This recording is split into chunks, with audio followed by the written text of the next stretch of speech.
yang membangun startup, baik itu di bidang teknologi informasi maupun di bidang yang lain, itu baik itu kuliner, pangan, trading dan sebagainya.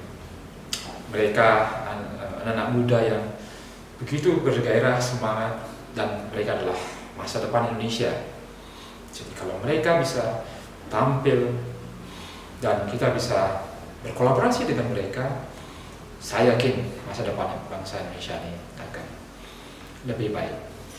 Nah, satu hal yang sering menjadi dialog kami dengan mereka adalah selalu kita terlibat dalam satu diskusi. Kira-kira apa kemudian yang menentukan sebuah startup, sebuah bisnis itu bisa leading? Apa aspek-aspek yang harus kita perhatikan? Khususnya bagi para startup, agar mereka bisa survive, mereka bisa strong, dan mereka bisa leading. Paling tidak ada 3 hal yang kita harus perhatikan. Yang pertama adalah pastikan kita punya produk yang unggul. Tidak apa-apa kalau produk yang baru kita bangun ini jauh dari kekurangan, tapi kita harus selalu punya komitmen untuk melakukan product development secara terus-menerus melalui sebuah inovasi, melalui research and development, melalui sebuah konsistensi dan endurance yang strong, sesuatu yang kita bisa wujudkan menjadi sebuah energi bagi sebuah tim startup. Selalu melakukan product development secara konsisten. Ini yang menjadi backbone kita, product development secara terus-menerus. Product development ini bisa berupa produk yang kita sudah buat dan kita sempurnakan fitur-fiturnya, atau bisa berupa sebuah alternatif produk yang kita harus susun, karena bisa jadi customer merespon produk yang bukan produk awal kita. Oleh karena itu kita mungkin perlu merumuskan produk yang lebih dari satu, yang cuman mungkin berhubungan satu dengan yang lain. Jadi product development adalah sebuah fondasi bagi startup itu untuk berkuat. Bahwa bagaimana kemudian produk itu bisa menjadi lebih baik. Jangankan di Amerika pun seperti produk Facebook dan sebagainya selalu dimulai dari sesuatu yang sederhana yang fiturnya jauh dari sempurna, dan mereka konsisten untuk menyempurnakan itu. Yang penting sebenarnya bukan kita harus melahirkan produk pertama yang sempurna, tapi kita harus berani melahirkan produk itu lalu kemudian konsisten untuk melakukan development produk itu. Perlu inovasi, perlu kerja keras, perlu energi yang besar yang kita harus tuangkan. Tidak harus dengan modal banyak, tapi kita harus mulai dari fasilitas ataukah dukungan apa adanya dulu. Yang penting semangat yang kita jaga terkait dengan pengembangan produk.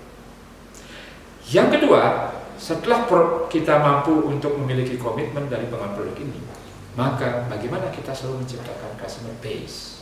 Kita harus cukup sabar untuk membangun customer base ini.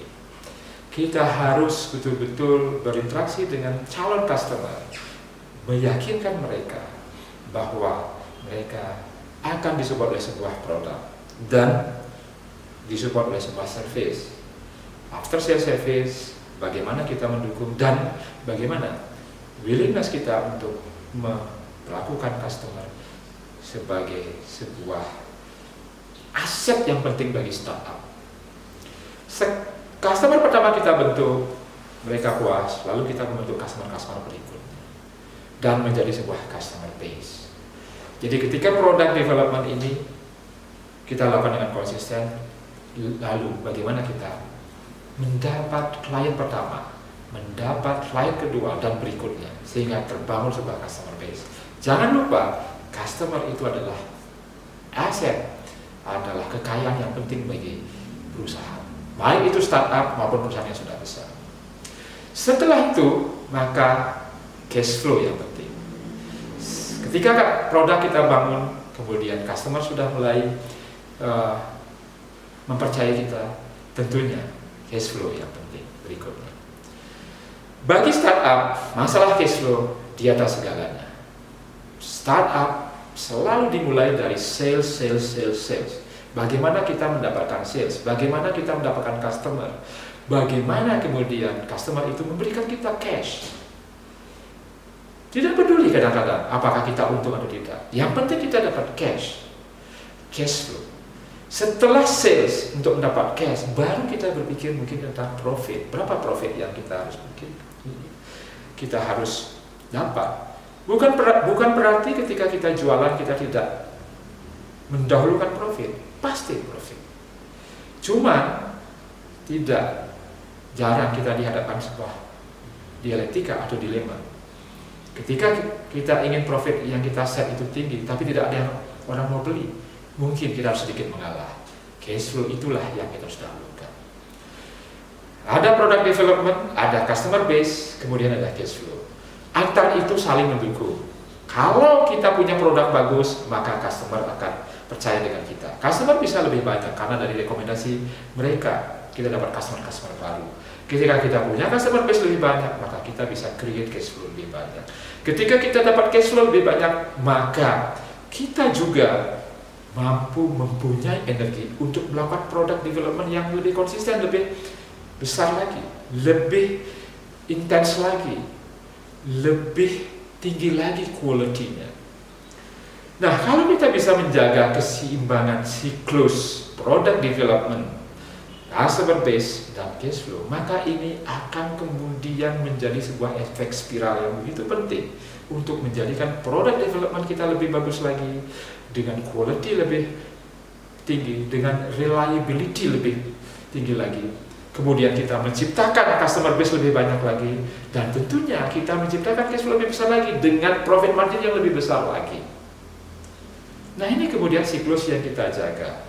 Dan ketika startup mampu melakukan ini, menginisiasi ini, maka startup pun mampu untuk melengkapi fasilitas-fasilitas organisasi, baik itu fisik maupun non-fisik dari bisnisnya. Kalau non-fisik, mungkin dia harus nambah orang administrasi, dia harus set up sistem-sistem dan kebijakan operasional yang mendukung sebenarnya product development, yang mendukung sebenarnya core activities yang berupa produk maupun pelayanan pelanggan. Nah, kalau setiap startup mampu untuk melakukan ini lebih cermat, lebih awal dan disiplin, maka saya yakin startup ini akan bisa maju, akan bisa besar dengan tetap mempertahankan flexibility, dengan tetap mempertahankan inovasi, dan tetap mempertahankan gairah entrepreneurship-nya.